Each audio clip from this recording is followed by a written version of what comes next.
It is 1:05 p.m. on February 26th of 2018. I happily call this meeting of the New York State Board of Parole to order. And can we please begin by the calling of our roll, starting with Commissioner Kringle, please. Commissioner Joe Kringle from Buffalo. Eric Berliner, Commissioner present. Carol Shapiro, Commissioner present. Commissioner W. Smith, present. Kenneth Kiley, Council, present. Tina Stanford, Chairwoman, present. Anna Destany, Commissioner, present. Otis Cruz, Commissioner, present. Thais Drake, Commissioner, present. Charles Davis, Commissioner, present. Also from the Board of Parole staff, please identify yourselves. Executive Assistant to the Board. Ray Morris, Board of Parole. And Ms. Colucci is our videographer today, also a DOCS employee. Thank you, and welcome to the members of the public who have joined us.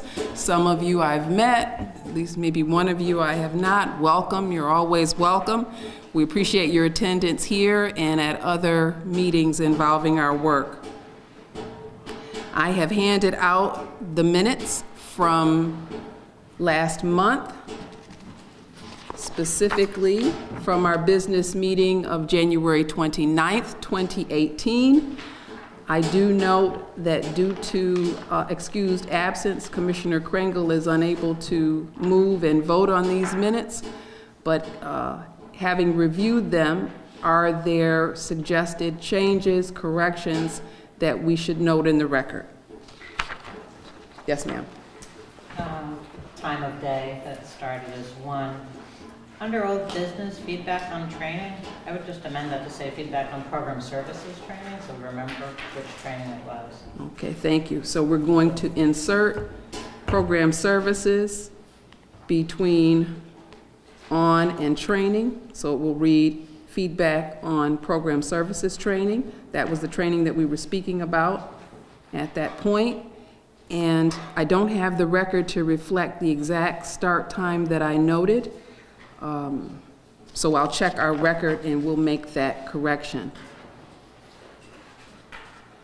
Is there anything else that anyone else noticed, saw, wants to recommend that we amend or correct? Okay, is there a motion to accept the minutes with noted corrections? Motion made by Commissioner Berliner. Is there a second? Second. Second by Commissioner Shapiro. Any further questions or discussion? All in favor, please indicate by saying aye. Aye. Thank you very much. Following up on some of our old business, we had another training in the space between that meeting and this meeting that was presented by members of the Downstate Coalition, largely from the New York City area, on victims. Many of us were able to attend that training. Those of us who weren't able to attend that training, I've just recently received the recording of that training, and so let me know and you will be able to review it. I think it was a very good training.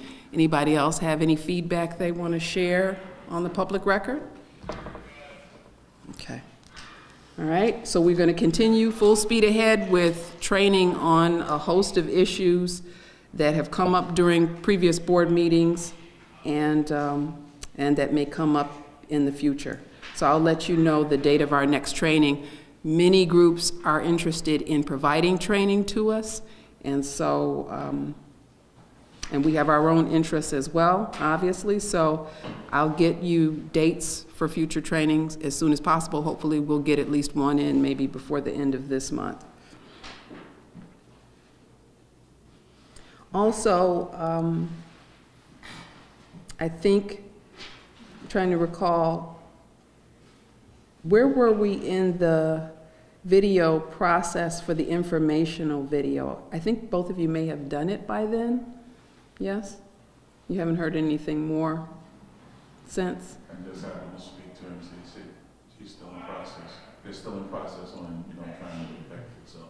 Okay, all right. They'll let us know, yes. And as I said to everyone last month, once it's done, certainly we'll have an opportunity to preview it before it is released to the incarcerated men and women it was intended to assist in their preparation for our interviews. In terms of new business, since our last meeting, it occurred to me that we could benefit from some robust subcommittees.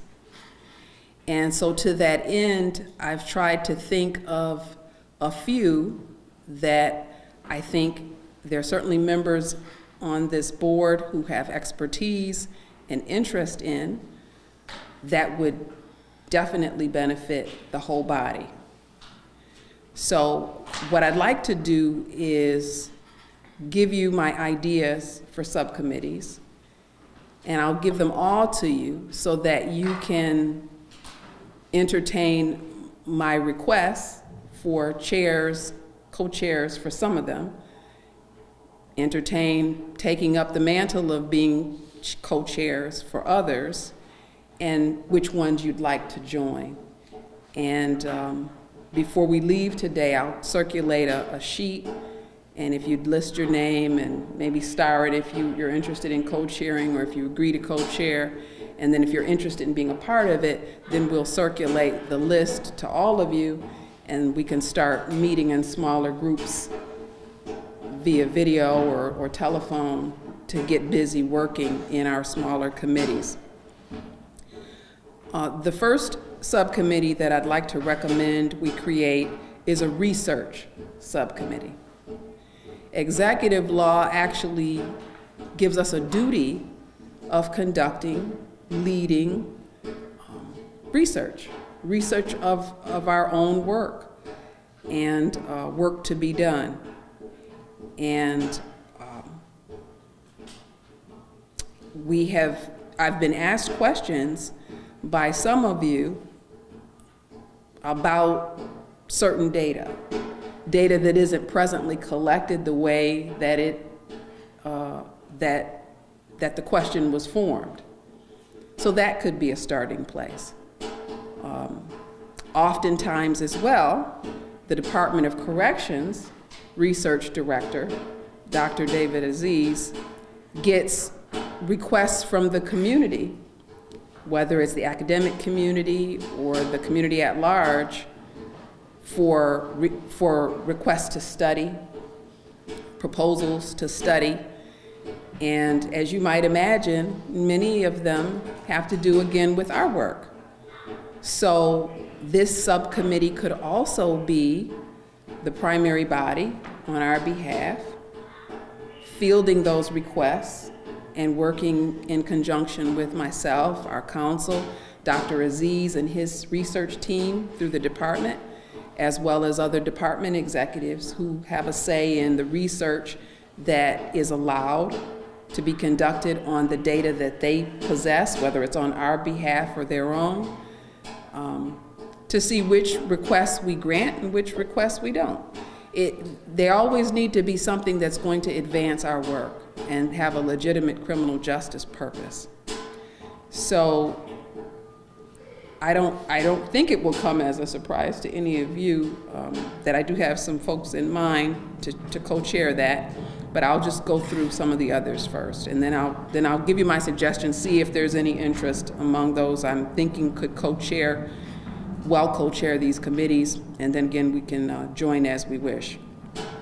The next subcommittee would be a legislative subcommittee.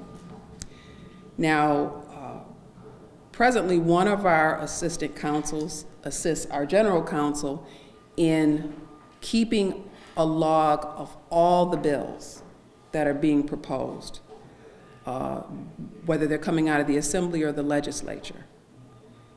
In addition, every fall we have an opportunity to make our own proposals for departmental bills that go through a vetting process that includes the executive. And if it seems to be in line with public policy, then we're permitted to promote those proposed changes to legislation. And And that could be something that this subcommittee could also work on. And then there are also executive proposals and changes in law, and this committee could be responsible for making it clear to the rest of us the impact on our work of these new laws. So it's multifaceted, it's every year, and that's another committee, subcommittee. We truly need an accreditation committee, and for this one, I would just have to respectfully request that you all kind of be ad hoc members. And the reason is, the largest part of the work for this subcommittee, in addition to helping us generally in central office for the board get ready for our accreditation audit, which this year is coming up, which is coming up this fall. It happens every 3 years. The subcommittee chairs could help in that process, but all of us can help in the collection of documentation. There are what's called expected practices that we are accredited against. And for each expected practice, we have to show that we are in compliance. And we show that we are in compliance by documentation. So it could be a copy of a release sheet, but you need a copy of a release sheet for each year that you're being accredited for. And sometimes we're missing 1 year. Example. And so in this year, we may not have any examples yet for all of the expected practices. So when you're conducting your interviews, you might take a copy of a document that can be used as the proof of our compliance with a particular expected practice. So this subcommittee could be the liaison to get to all of you what we're looking for, what we need. And so in your travels, in your weekly interviews, you can make copies of usually just one document that satisfies that expected practice. So I'm looking for a couple of co-chairs for the accreditation committee. And again, I'm thinking in terms of a co-chair structure, at least 2 people to co-chair, and then as many other people are interested. That way all the work of, calling meetings, making sure that it's meaningful and productive doesn't fall on one person. People get sick, people take vacations. The work can still go on, and then the subcommittees can report back at the board meetings as things become timely and relevant. So we got research, legislative, accreditation. I'd also like to see a training subcommittee. And this subcommittee, again, will be bringing forth the ideas from all of you about good trainings that you feel you need, and reporting back on trainings as part of old business. The last one has to do with the interplay between facility, board, community supervision. Areas where we can strengthen those ties, areas where there are breakdowns. Kathy and I meet periodically with members from the department, both from the community supervision side of the house and from the facility side of the house, in what's called Bridge the Gap meetings, and that's precisely the purpose that I think this subcommittee can assist with. We're trying to make sure that there aren't gaps between the decisions that we make and the authorities that we have and those 2 parts of the department. And so I think it would be very valuable if some of you were involved in that work. So those are the ideas that I had. And again, I will circulate a list. I'm going to put a couple people on the spot because I think that you have particular expertise in the areas, and I'd like to see if you're interested in co-chairing. So starting with research, Commissioner Shapiro, would you be interested in being a co-chair for that? Commissioner Smith, would you be interested in being a co-chair for that? Sure. Okay, all right. And of course, all of us can get involved in any of the others as well, and nothing is going to happen in terms of any big decisions or any changes without, if necessary, being put to a vote of this board. So you don't have to feel you have to be involved in every committee, and certainly if you're interested in a committee, then you're welcome to join that committee. For the legislative committee, I'm asking Commissioner Agostini if she has an interest in co-chairing that. I do, thank you. Okay. There are commissioners who I think are particularly skilled and would be great at co-chairing some of these other committees. I won't call out their names because they're not here, but we have a need for a co-chair still for legislation, accreditation, training, and what I'm calling loosely, for lack of a better phrase, bridge the gap. So if anyone feels that they already know they'd be interested in co-chairing, you can let me know now, or you can indicate. I'm happy to do either the accreditation or the bridging the gap. I think I have some experience with both. Okay, all right. Well, you know, I mean, I don't want to overload anybody, and I tried not to create too many committees so that each person could be on one. But certainly, if we don't have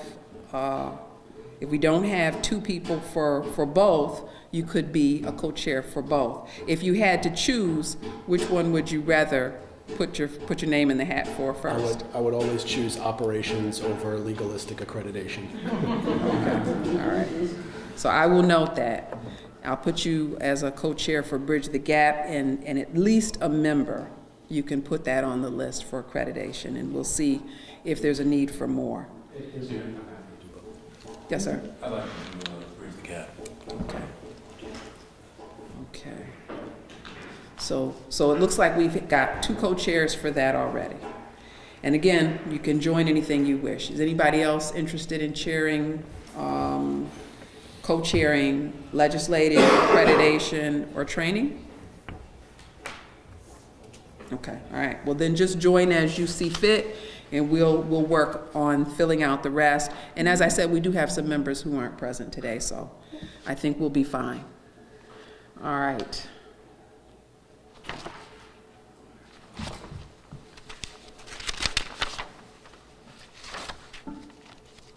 Right. I don't have any other items of new business, so I'll move forward into announcements. I don't have any correspondence to read to you this month. This announcement, I think I shared with everyone, so you can consider it an announcement/invitation. May 7th of 2018, we received information on a symposium. It's called ACEs, which stands for Adverse Childhood Experiences, Trauma, and Response. The 5th Annual Capital District Symposium at the Empire State Plaza Convention Center. The admission is free, but pre-registration is required. And I don't know that the link is up yet. It said the registration was expected to open late 2018, so it may be available. It should be via the LaSalle School website. And this symposium is presented by the LaSalle School, which call themselves an agent of healing, a leader in brain science research, trauma, and response. The presenters look to be excellent in their disciplines, and I think I sent this to everyone. And if you didn't get it, let me know. We'll make you a copy. We'll send you another version to the link if you're interested. And the reason why I'm sharing it, because quite frankly, if I get something where the training is on a Tuesday or Wednesday, I don't even bother. But this one isn't. So this is something you could possibly attend if you were so inclined. So that's an announcement that I will share. All right. I don't have any other announcements. well, I could call this an announcement. As you know, we do get our registration and inspection stickers from the department. And if you, please make a note of your vehicle registration and inspection when you get back in it again. If it's coming due soon and you haven't received any new documents, please let us know in central office so that we can make sure you have up-to-date registration stickers and inspection stickers in your vehicle. And you understand the process is you have to take it to get it inspected, and then you replace the inspection sticker once it passes inspection with the sticker that you get through the department. Okay. Without anything further to add, I would call this meeting, I would entertain a motion to adjourn this meeting at the conclusion of our executive session. We'd be going into executive session today to discuss board employment status of a particular person and matters that are exempt from open meetings law as they relate to legal advice from our counsel. Is there a motion to go into executive session and then at the conclusion of executive session adjourn our meeting? I'll make a motion. Okay, so moved by Commissioner Cruz. I think I saw Commissioner Davis's hand go up as a second. Any further questions or discussion? All in favor, please indicate by saying aye. Aye. Any nays? All right then. Our next meeting is March 26th, Monday, March 26th. Thank you all very much. Thank you, ladies and gentlemen.